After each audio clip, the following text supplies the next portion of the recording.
ನಮಸ್ತೆ ಸ್ನೇಹಿತರೆ. ಆಂಬರ್ಗ್ರೀಸ್ ಅಥವಾ ತಿಮಿಂಗಿಲ ವಾಂತಿ ಅಂದರೆ ಏನು? ಇದರ ಬೆಲೆ ಎಷ್ಟಿದೆ? ಯಾವ ಬಣ್ಣದಲ್ಲಿ ಎಲ್ಲಿ ದೊರೆಯುತ್ತದೆ? ಇದರ ಉಪಯೋಗಗಳೇನು? ಎಲ್ಲ ಮಾಹಿತಿಯನ್ನು ಸಂಕ್ಷಿಪ್ತವಾಗಿ ತಿಳಿಯೋಣ ಬನ್ನಿ. ನಮಗೆ ಬೆಂಬಲವಾಗಿ ದಯವಿಟ್ಟು ನಮ್ಮ ಚಾನಲ್ ಸಬ್ಸ್ಕ್ರೈಬ್ ಮಾಡಿ.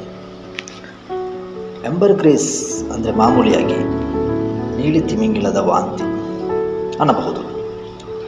ಆಂಬರ್ಗ್ರೀಸ್ ಅನ್ನುವುದು ಹಳೆಯ ಫ್ರೆಂಚ್ ವರ್ಡ್. ಆಂಗ್ಲ ಭಾಷೆಯಲ್ಲಿ ಸ್ಪರ್ಮ್ ವೇಲ್ ವಾಮಿಟ್ ಅಂತ ಕರೆಯಬಹುದು. ಆಂಬರ್ಗ್ರೀಸ್ ಅನ್ನುವುದು ಉತ್ಪತ್ತಿಯಾಗುವುದು ಹೇಗೆ ಗೊತ್ತಾ? ಬೃಹತ್ತಾಕಾರದ ತಿಮಿಂಗಿಲಗಳು ಬಹಳ ಪ್ರಮಾಣದಲ್ಲಿ ಆಹಾರವನ್ನು ಸೇವಿಸಿ ಅದು ಅಜೀರ್ಣವಾದಾಗ ಇವುಗಳನ್ನು ವಾಂತಿ ರೂಪದಲ್ಲಿ ಹೊರಹಾಕುತ್ತವೆ. ಅದು ಹೊರಬಂದ ನಂತರ ಕಲ್ಲಿನ ರೂಪದಲ್ಲಿ ಫಾರ್ಮ್ ಆಗಿ ಡಲ್ ಗ್ರೇ ಅಥವಾ ಕಪ್ಪು ಬಣ್ಣ ಅಥವಾ ಬಿಳಿ ಬಣ್ಣದಲ್ಲಿ ಸಾಗರದ ದಡದಲ್ಲಿ ವಿರಳವಾಗಿ ಸಿಗುತ್ತವೆ. ತಿಮಿಂಗಿಲದ ದೇಹದಿಂದ ಹೊರಬಂದ ನಂತರ ಈ ವಾಂತಿಯು ಬೇರೆ ಬೇರೆ ಕಲರನ್ನು ಪಡೆದುಕೊಳ್ತದೆ. ಆ ವಾಂತಿಗೆ ಏಜ್ ಆದಷ್ಟು ಅದರ ಸುವಾಸನೆ ಅಧಿಕವಾಗ್ತಾ ಹೋಗುತ್ತೆ. ಏಜ್ ಮತ್ತು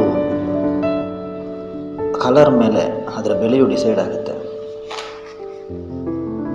ಈ ವಾಂತಿಯಿಂದ ಮಾಡುವ ಸುಗಂಧ ವಸ್ತುಗಳು 1000 ವರ್ಷಗಳಿಗೂ ಅಧಿಕವಾಗಿ ಉಪಯೋಗಿಸಲ್ಪಡುತ್ತಿದೆ.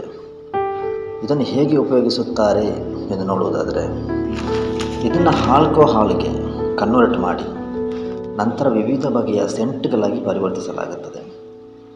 ಈ ವಾಂತಿಗೆ ಎಲ್ಲ ಕಡೆಯೂ ಬಹಳ ಬೇಡಿಕೆ ಇದೆ. ಇದರ ಬೇಡಿಕೆ ಮತ್ತು ಮೌಲ್ಯದಿಂದಾಗಿ ಇದನ್ನು ಸಾಗರದ ಖಜಾನೆ ಅಥವಾ ತೇಳುವ ಚಿನ್ನ ಎಂದು ಕರೆಯಬಹುದು. ಅದರ ಬಣ್ಣದ ಆಧಾರದ ಮೇಲೆ ಅದರ ಬೆಲೆಯು ನಿಶ್ಚಯವಾಗುತ್ತದೆ. ಬಿಳಿ ಬಣ್ಣದ ಆಂಬರ್ಗ್ರೀಸಿಗೆ ಬಹಳ ಬೆಲೆ ಇದೆ. ಬೆಸ್ಟ್ ಪರ್ಫ್ಯೂಮ್ ಪ್ಯೂರೆಸ್ಟ್ ಬಿಳಿ ಬಣ್ಣದ ವಾಂತಿಯಿಂದ ತಯಾರಾಗ್ತದೆ. ಒಂದು ರೀತಿಯಲ್ಲಿ ಇದರಿಂದ ಮಾಡಲ್ಪಟ್ಟ ಪರ್ಫ್ಯೂಮ್ಗಳು ಬಹಳ ಎಕ್ಸ್ಪೆನ್ಸಿವ್ ಆಗಿದೆ. ಅರಬ್ ನಾಗರಿಕತೆ ಇದನ್ನು ಪರಿಮಳ ಸೂಸುವ ಊದುಬತ್ತಿಯಾಗಿ ಮತ್ತು ಔಷಧಿಯಲ್ಲಿ ಉಪಯೋಗ ಮಾಡ್ತಿದ್ರು. ಮೆದುಳು, ಹೃದಯಕ್ಕೆ ಸಂಬಂಧಪಟ್ಟ ಕಾಯಿಲೆಗಳಿಗೆ ಇದನ್ನು ಔಷಧಿಯಾಗಿ ಉಪಯೋಗಿಸ್ತಿದ್ರು. ಇದನ್ನು ಹೇಗೆ ಹುಡುಕ್ತಾರೆ ಎನ್ನುವುದನ್ನು ನೋಡೋದಾದರೆ, ನಾಯಿಗಳನ್ನು ಇದಕ್ಕೆ ಉಪಯೋಗಿಸ್ಕೋತಾರೆ. ಹೌದು ಸ್ನೇಹಿತರೆ, ಇದರ ಸುವಾಸನೆ ಕಡೆಗೆ ಬಹಳಷ್ಟು ಅಟ್ರಾಕ್ಟಿವ್ ಆಗ್ತದೆ. ಹಾಗಾಗಿ ಆಂಬರ್ಗ್ರೀಸ್ ಹುಡುಕುವವರು ನಾಯಿಗಳನ್ನು ಉಪಯೋಗಿಸಿಕೊಳ್ತಾರೆ. ಕೆಲವು ದೇಶಗಳಲ್ಲಿ ಇವುಗಳ ಸಂಗ್ರಹಕ್ಕೆ ಅನುಮತಿ ಇದ್ದರೂ ಹೆಚ್ಚಿನ ದೇಶಗಳಲ್ಲಿ ಇದನ್ನು ಕಲೆಕ್ಟ್ ಮಾಡುವುದು, ವ್ಯವಹಾರ ಮಾಡುವುದು ಕಾನೂನಿಗೆ ವಿರುದ್ಧವಾಗಿದೆ. ಇದಕ್ಕೆ ಅನುಮತಿ ಇಲ್ಲ. ಭಾರತದಲ್ಲೂ ಇದು ಕಾನೂನುಬಾಹಿರ. ಆದರೂ ಈ ವ್ಯವಹಾರಗಳು ನಡೀತವೆ ಮತ್ತು ಪೊಲೀಸ್ ವಶಕ್ಕೂ ಕೂಡ ಸುಮಾರು ಕಡೆ ಸಿಕ್ಕಿದ ಉದಾಹರಣೆಗಳಿದ್ದಾವೆ.